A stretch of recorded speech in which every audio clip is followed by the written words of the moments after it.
Price எல்லாம். கர்த்தர் நல்லவர். இந்த அற்புதமான இரவு நேரத்திலே தேவனுடைய வார்த்தையின் மூலம் உங்களை சந்திப்பதிலே மிகுந்த மகிழ்ச்சி அடைகிறேன்.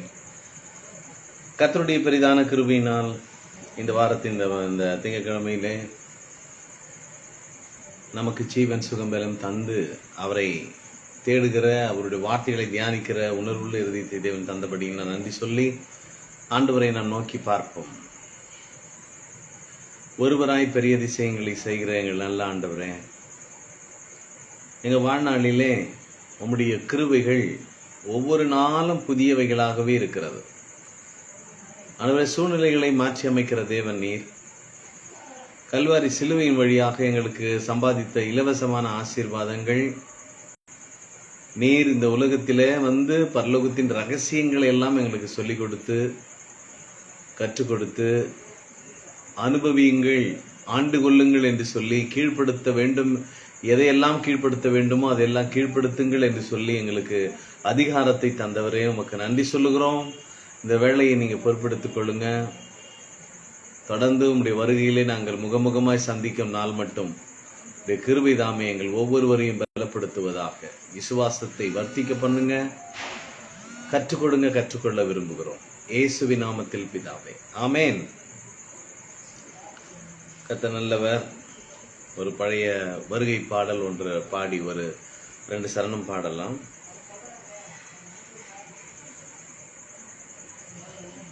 குதூகலம் நிறைந்த நன்னாள் நடுவானில் தோன்றிடுதே, இதுவரை இருந்த துன்பமில்லை இனி என்றுமே ஆனந்தம். குதூகலம் நிறைந்த நன்னாள் நடுவானில் தோன்றிடுதே, இதுவரை இருந்த துன்பமில்லை இனி என்றுமே ஆனந்தம். இதுவரை இருந்த துன்பமில்லை இனி என்றுமே ஆனந்தம். தலகர்த்த நாம் இயேசு நின்று யுத்தம் செய்திடுவாரென்று. தலகர்த்த நாம் இயேசு நின்று யுத்தம் செய்திடுவாரன்று. அவர் ஆவியினால் புது பலன் அடைந்து ஜெய கீதங்கள் பாடுகிறோம். அவர் ஆவியினால் புது பலன் அடைந்து ஜெய கீதங்கள் பாடிடுவோம். குதூகலம் நிறைந்த நன்னாள் நடுவானில் மின்னிடுதே, இதுவரை இருந்த துன்பமில்லை இனி என்றுமே ஆனந்தம். இதுவரை இருந்த துன்பமில்லை இனி என்றுமே ஆனந்தம். தேவதூதர்கள் காணமுடன் ஆரவார தொனி கேட்கும். தேவதூதர்கள் காணமுடன் அரவார தொனி கேட்கும். அவர் கிருபையினால் மறுரூபமாக நம்மை இனிதுடன் சேர்த்திடுவான். அவர் கிருபையினால் மறுரூபமாக நம்மை இனிதுடன் சேர்த்து கொள்வான். குதூகலம் நிறைந்த நன்னாள் நடுவானில் தோன்றிடுதே, இதுவரை இருந்த துன்பமில்லை இனி என்றுமே ஆனந்தம். இதுவரை இருந்த துன்பமில்லை இனி என்றுமே ஆனந்தம். உண்மையாகவே அவருடைய வருகையில் எப்படிலாம் நம்ம ஆனந்தமா அவரோடு கூட செல்ல போகிறோம் என்கிற அந்த உணர்வு எண்ணி பார்த்தால் மகிழ்ச்சி. மிகுந்த கிருபைகள் ஒவ்வொரு நாளும் தெய்வ கிருபை நம்மை அந்த எதிர்பார்ப்போடு கூட விசுவாச வாஞ்சையிலே நாம் முந்தைய காரியங்களை செய்வோம். கர்த்தர் நல்லவர். தொடர் போதனையாக நாம் மத்தேயு நற்செய்தியினுள்ளே நாம் பார்த்து வருகிறோம். பரலோக ராஜ்யம் சமீபமாய் இருக்கிறது என்று ஆண்டவராகிய இயேசு கிறிஸ்து பிரசங்கித்ததிலிருந்து பரலோக ராஜ்யத்தை குறித்து நாம் 13ஆம் அதிகாரத்திலே அநேக காரியங்களை நாம் பார்த்து வருகிறோம். பரலோக ராஜ்யத்தை தேவன் எதற்கு ஒப்பனையாக சொல்லியிருக்கிறார்? நல்ல விதை விதைக்கிற விதைக்கு ஒப்பாக இருக்கிறது. நல்ல விதை நல்ல கனிகளை கொடுக்கும். நம்ம எல்லோரும் நல்ல கனிகளாக இருந்தால்தான் நல்ல பரலோக ராஜ்யத்தில் போக முடியும். யாருக்குமே பிரயோஜனம் இல்லை, மற்றவங்க மூலியமா எனக்கு மட்டும் பிரயோஜனம் அப்படின்னா அது நல்ல விதை அல்ல. விதை என்பது ஒரு மிகப்பெரிய பலனை கொடுக்கக்கூடிய ஒன்று. விதைக்கிறவன் தூங்கலாம், விதை தூங்குவது கிடையாது. விதை முளைத்தெழும்பினால் அது எதிரியாக இருந்தாலும் தன்னை நேசிக்காதவர்களாக இருந்தாலும் அது என்ன பண்ணும்? தன் கனியை தன் காலத்தில் அது கொடுத்து கொண்டே இருக்கும். அப்படிப்பட்டது பரலோக ராஜ்யம். நல்லவன் கெட்டவன் எல்லாருக்குமே மழை அடிக்குது, எல்லாருக்குமே வெயில் அடிக்குது, எல்லாமே தேவன் பரலோக ராஜ்யத்தினுடைய சிஸ்டம். அது பரலோகத்து ராஜ்யத்துக்குன்னு ஒரு சிஸ்டம் இருக்குது. அந்த சிஸ்டம், அந்த ஆர்டர், அந்த சட்டம் என்னன்றதை நீங்க புரிஞ்சுக்கணுன்றதுக்காக தான் ஆண்டவர் இந்த உலகத்துல பரலோகத்தை குறித்த ஒரு தெளிவை நமக்கு கற்றுக் கொடுத்தார். பரலோகம் என்பது இந்த உலகத்தை படைத்த எல்லாரையும் ஆண்டு கொண்டிருக்கிற இறைவனுடைய இடம். அவர் எனக்குள்ளே இருக்கிறார். அந்த பரலோக ராஜ்யமே எனக்குள்ள இறங்கி வந்து விட்டது. இது நிறைய பேர் பரலோக ராஜ்யத்தை தேடிட்டு இருக்கிறாங்க. ஏதேன் வாழ்வு. ஏதேன்னா எதுவுமே எதிரி கிடையாதுங்க. அங்க இப்ப நம்ம பாடணும் இல்லையா, குதூகலம் நிறைந்த நன்னாள் நடுவானில் ஒரு நாள் தோன்ற போகிறது, இதுவரை இருந்த துன்பம் இல்லை இனி என்றுமே ஆனந்தம். சில பாத்தீங்கன்னா நல்ல ஒரு டைமிங்ல பாத்தீங்கன்னா தான் சில என்ன பண்றோம், சந்தோஷமா இருக்கிறோம். மற்ற காரியங்கள்லாம் பாத்தீங்கன்னா சீரியஸா இருக்கிறோம். ஆனா பரலோக ராஜ்யம் சீரியஸே கிடையாதுங்க. அது நல்ல மரம், நல்ல கனியை கொடுக்கக்கூடிய ஒன்றுக்கு ஒப்பனையாக இருக்கிறது. எத்தனை முறை தான் வெட்டினாலும் அந்த மரம் என்ன பண்ணும்? அது துளிர்க்கும், அது கனியை கொடுக்கும். என்ன நீ வெட்டினியே, என்ன சரியா நீ தண்ணி ஊத்தலையே அப்படின்னு சொல்லி அது என்ன பண்ணது? அது தன் வேலையை செய்யாம இருக்காது. ஆகவே இதெல்லாம் பரலோக ராஜ்யத்தினுடைய சிஸ்டம். அது பாட்டுன்னு எல்லாம் வளர்ந்துட்டே இருக்கும். அழிவே கிடையாது. அழிவில்லாத ராஜ்யம். ராஜ்யத்தை குறித்து நிறைய விஷயங்கள் ஆண்டவர் சொல்றாரு. எபிரேயர் 11ஆம் அதிகாரம் 28ஆம் வசனத்துல ரொம்ப அற்புதமா சொல்லுவாரு. அசைவில்லாத ராஜ்யம். எப்படிப்பட்ட ராஜ்யம்? அசைவில்லாத ராஜ்யம். அங்கே யாரும் எதிரி இருக்க மாட்டாங்க, இருள் கிடையாது, தேவனே வெளிச்சமா இருப்பாரு. இந்த பரலோக ராஜ்யத்தை குறித்த அந்த உணர்வுகள் உங்களுக்குள்ளே இருக்குமானால், எனக்கு அவர் தாங்க ராஜா, என் வாழ்க்கையில் இருளே இருக்காதுங்க, நான் ஜெயிச்சிருவேங்க, என் வாழ்க்கையில் வியாதி எல்லாம் பர்மனண்டே கிடையாது, டெம்பரவரி, அதெல்லாம் வந்த மாதிரி போயிடும். இப்படிப்பட்ட ஒரு மேலான அந்த சிந்தை பரலோக ராஜ்யத்தின் பிள்ளைகளுக்கு இருக்க வேண்டும். அதை தான் அங்க சொல்றாரு. நான் நல்ல மனுஷன், நீதிமான், நல்ல வித, நிச்சயமா அது முளைத்து அநேகருக்கு ஆசீர்வாதமா இருப்பேன் நான் அப்படின்ற அந்த உணர்வு, பரலோக ராஜ்யத்தை குறித்த உணர்வுகள் தேவன் இதெல்லாம் எடுத்து சொல்றாருன்னா, ஓ இப்படிப்பட்ட நல்ல நல்ல நல்ல கலைகளா இருக்கக்கூடாது நம்ம அப்படின்றாரு. அடுத்தது பாத்தீங்கன்னா, வயலில் தோன்றிய கலைகளுக்கு ஓமையாக இருக்கிறது. நீங்க எதிர்பாராத விதமா உங்களுக்குள்ளே சில பிரச்சனைகள், சில உங்களை அறியாமையே நீங்களே பல தப்பான காரியங்களை செய்ய தோணுது, செய்கின்றோம், மாட்டிக்கொள்ளுகிறோம். ஆனா என்ன சொல்றாரு, எதிரியா சைலண்டா விட்டுருப்பா, கடைசியில அவ வளர்ந்த பிறகு களஞ்சியங்களிலே சேர்க்கும் பொழுது பதறையோ அவர்கள் எப்படி அக்கினியிலே சுட்டெரிக்கிறது போல அழிவு அவர்களுக்கு சடுதியாய் வரும், நமக்கு ஆசீர்வாதம் சடுதியாய் வரும் ஒவ்வொரு நாளும். அதனால வயலில் தோன்றிய கலைகளுக்கு சேர்த்து கொள்ளுகிற நல்ல விதையை விதைக்கின்ற, களஞ்சியங்களை சேர்க்கிற ஒரு இடம் பரலோக ராஜ்யம். நிச்சயமா நான் அவரோடு கூட ஆளுகை செய்வேன். நிறைய பேர் நான் போவேன்னா, சில சொல்லுவோம் நாங்க மட்டும் தான் போவோம் பரலோகம். ஏங்க யார் வந்தா யார் வேணா, சில பாத்தீங்கன்னா இங்க இருக்கிற நடைமுறை வாழ்க்கையில பாத்தீங்கன்னா, ஏன் சபை ஊன் சபை,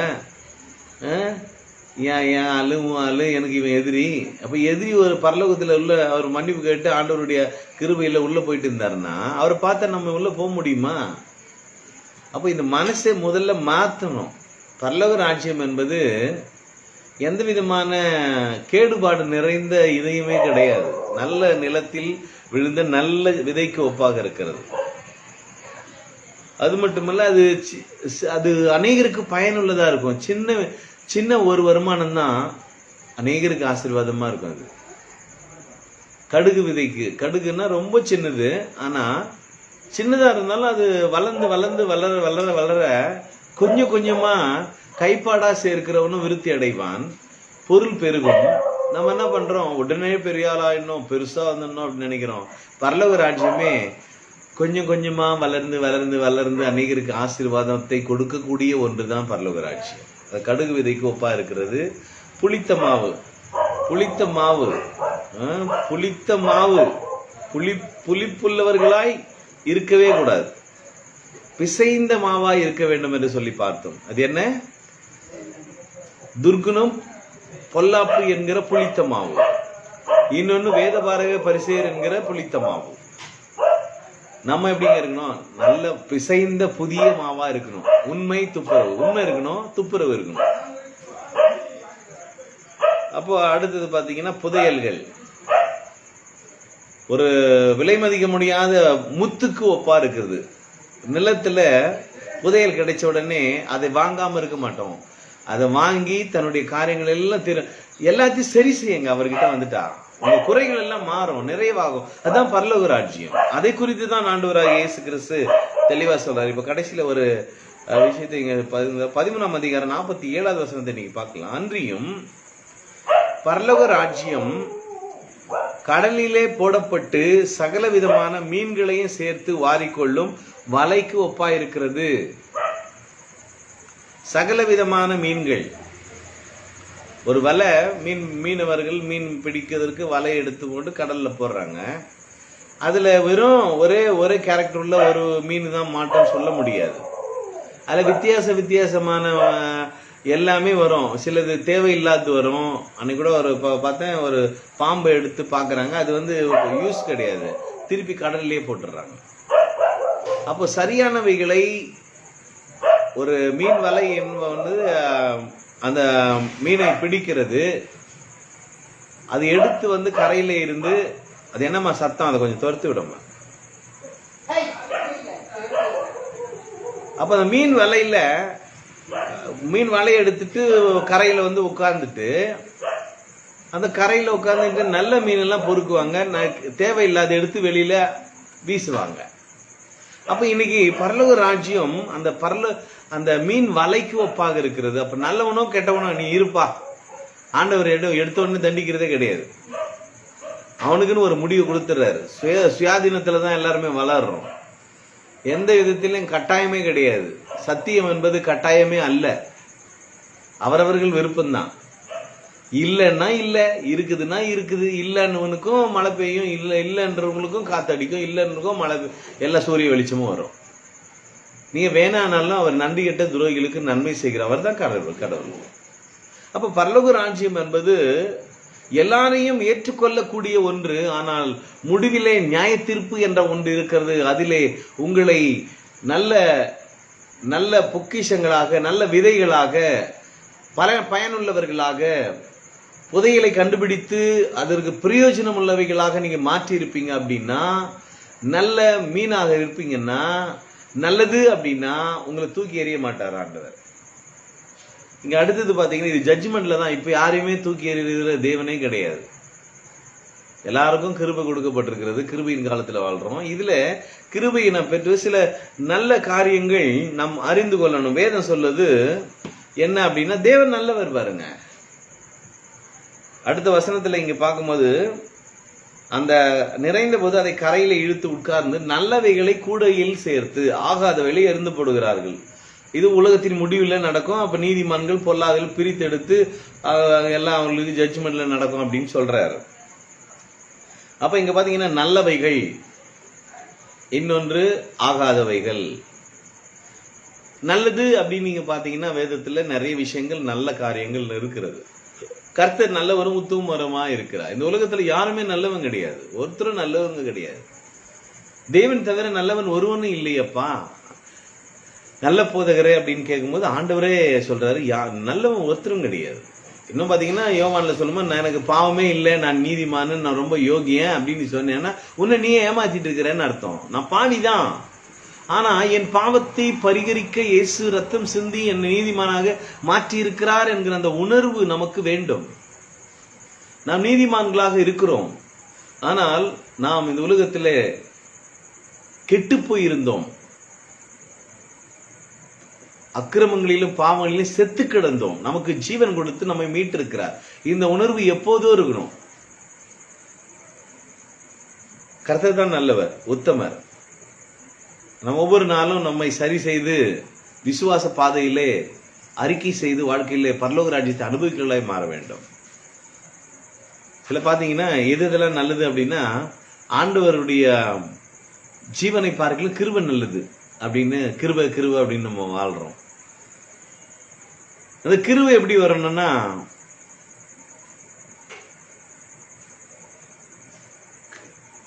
இருதயம் ஸ்திரப்படணும். இந்த கிருபை இருக்குது, இருதயத்துல ஸ்திரமா நம்ம வாழணும். சில விஷயங்கள்ல வந்து எபிரேயர் 13:9 பாத்தீங்கன்னா, இருங்க அந்த வசனத்தை வாசிக்கிறேன். எபிரேயர் நிருபம் 13 பாருங்க. பலவிதமான அந்நிய போதைகளினால் அலைப்புண்டு திரியாதிருங்கள், போஜன பதார்த்தங்களினால் அல்ல. அப்போ பலவிதமான அந்நிய போதனைகள் இதெல்லாம் சாப்பிட்டுட்டு இருந்தீங்கன்னா கிருபையில நீ ஸ்திரப்பட முடியாது. அப்ப நல்ல சத்தியத்தை, தேவனுடைய ரகசியங்களை சரியாக புரிந்து கொண்டு அவைகளை நாங்கள் சாப்பிடுவது நல்லது. கிருபையினாலே ஸ்திரப்படுகிறது நல்லது. போஜன பதார்த்தங்களை முயற்சி செய்கிறவன் பயனடையவில்லையே. எவ்வளோ நம்ம என்ன விஷயம்னா, தேவன் படைத்ததெல்லாம் எல்லாம் நல்லா தாங்க இருக்குது. அதுல ஒண்ணுமே தள்ளப்படத்தக்கது ஒண்ணுமே கிடையாது. ஒண்ணு வசனத்தை நம்ம கவனிக்கணும். ஜென்ரல் நாலேஜ் அப்படி நீங்க பைபிள்ல பாத்தீங்கன்னா நிறைய விஷயங்கள் நல்லதுன்னு அநேக அட்வைஸ் எல்லாம் வேதத்துல சொல்லி இருக்குது, நீங்க பார்க்கலாம். மகனே, பொன்னிலும் உமது வேதம் என்ன நல்லது. ஆண்டவருடைய வேதம் ரொம்ப நல்லதுங்க, அது டெய்லி சாப்பிடணும். முத்துக்களை பார்க்கல ஞானம் ரொம்ப நல்லது. கடவுள் அண்டி கொண்டு இருக்கிறது நல்லது. அவருடைய கற்பனைகளை கவனித்தாயானால் நலமா இருக்கும். அது உடலுக்கெல்லாம் ஆரோக்கியம். இன்னைக்கு நாம் தேவனுடைய வசனத்தை சரியாக கவனிக்காதனாலதான் சில பிரச்சனைகள். 2 பேதுரு 1:19 சொல்லுது, விளக்கை போன்ற வசனத்தை கவனித்து, அப்பதான் வெளிச்சமா வாழ முடியும். இல்லை இருளம் போயிடுவோம். இருள் நம்ம அறியாமலே நம்ம வெளியில போனாலே டஸ்ட் வந்து எப்படி உட்காருதோ அது மாதிரி நம்மளை சுற்றி முற்றிலும் இருக்கிற இந்த உலகத்தின் காரியங்களை நெருக்கி நம்மை அதில் இழுத்து கொள்ளும். நம்ம தான் என்ன பண்ணோம், வசனத்தை வச்சு வச்சு கிளீன் பண்ணிட்டே வரணும், சுத்தம் பண்ணிட்டே இருக்கணும். டெய்லி எப்படி குளிக்கிறோமோ அது மாதிரி வேத வசனத்தை நம்ம தண்ணீரால குளிக்கணும். ஒவ்வொரு நாளும் நம்ம வேத வசனங்களை கவனிக்கணும். கற்பனை அறியாது இருக்கிறது நல்லது இல்லைங்க அது. ஆகவே தேவனுடைய வார்த்தைகளை சரியாக புரிந்து கொள்ளுவது நல்லது. உலக பிரகாரமான காரியங்களை நீங்க பாத்தீங்கன்னா, தேனை சாப்பிடுவது மனுஷனுக்கு நல்லதுன்னு பைபிள்ல போட்டுக்குது.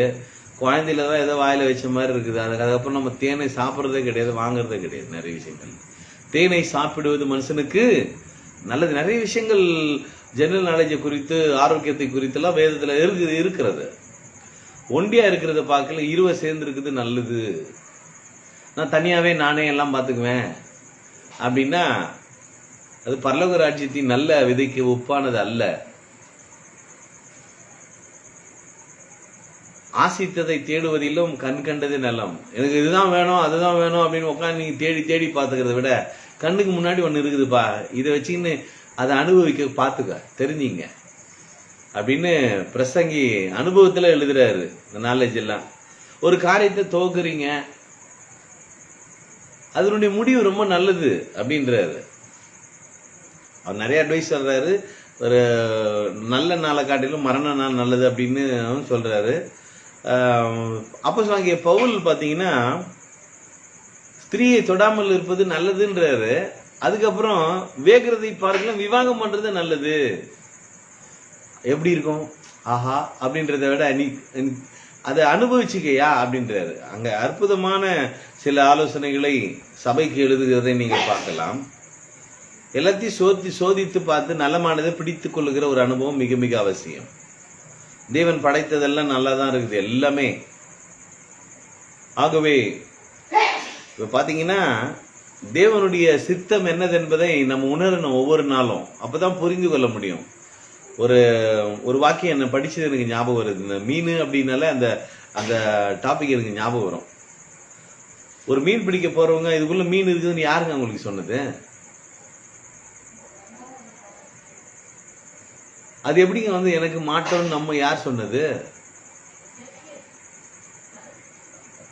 தண்ணிக்குள்ள மீன் இருக்கு யாரு பார்த்தது? அது தன்னால மாட்டுதுன்னு யாரு சொன்னது? மீன் பிடிச்சவரு அது அறிவாரு. கீழ்ப்படிஞ்சா நல்ல மீன் நமக்கு தருவார். அப்ப கீழ்ப்படிக்கிற ஒரு அனுபவம், வார்த்தை கேட்டு எது நல்லது எது கெட்டது. தேவன் படைத்ததெல்லாம் நல்லதா இருந்தது. ஒவ்வொரு நாளும் அந்த 7 நாள் படைப்புல பாத்தீங்கன்னா அவர் படைத்து தான் உண்டாக்கின எல்லாத்தையும் பார்த்தார், அதை ஆசீர்வதித்து, அது நன்றாக இருந்தது. அது மாதிரி நம்ம ஏதாவது படைக்கிறோமா, உருவாக்குறோமா, நல்லதா இருக்குதா, பிரயோஜனப்படுறாங்களா? பரலோக ராஜ்யம் என்பது அப்படிப்பட்ட ஒரு மேலான ஒரு நிலைக்கு ஒப்பா இருக்கிறது. ஒரு நாள்ல நியாய தீர்ப்பு ஒன்று இருக்கிறது. அதில் நல்லவைகளை மட்டும் சேர்த்துக் கொள்ளுகிறது ஒப்பா இருக்கிறது. அது மீன் வலைக்கு ஒப்பா இருக்கிறது. மீன் அப்படின்னாலே நல்லா சாப்பிடுற ஃபுட்டு தான். அது பிடிக்கிற வலைய மீனை சாப்பிடும் போதெல்லாம் ஞாபகம் வச்சுக்கணும். பரலோக ராஜ்யம் மீன் வலைக்கு ஒப்பா இருக்கிறது. நான் ஒரு நாளிலே தேவனுக்கு முன்பாக நிற்கப் போகிறேன். என்னை நீதிமானாக பார்ப்பாரா அல்லது பொல்லாங்கனாக பார்ப்பாரா? இப்படி உலகத்தின் முடிவிலே நடக்கும். தேவ தூதர்கள் புறப்பட்டு நீதிமான்களின் நடுவில் இருந்து பொல்லாதவர்களை பிரித்து அவர்களை அக்கினி சூளையிலே போடுவார்கள். அங்கே அழுகையும் பற்கடிப்பு உண்டாயிருக்கும் என்றார்.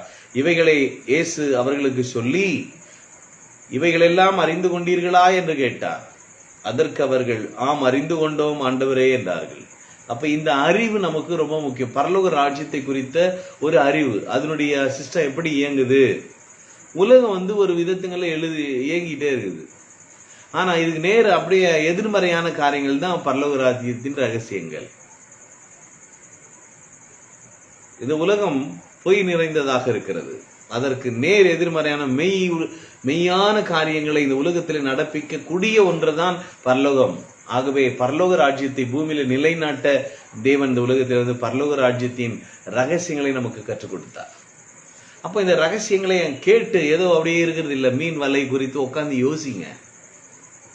பரலோக ராஜ்யம் அதிலே நான் மாட்டிக்கொண்டிருந்தேன். ஆனால் அந்த மீன் வலை மாதிரி ஆண்டவருடைய ராஜ்யத்திலே நான் சிக்கி கொண்டேனானா?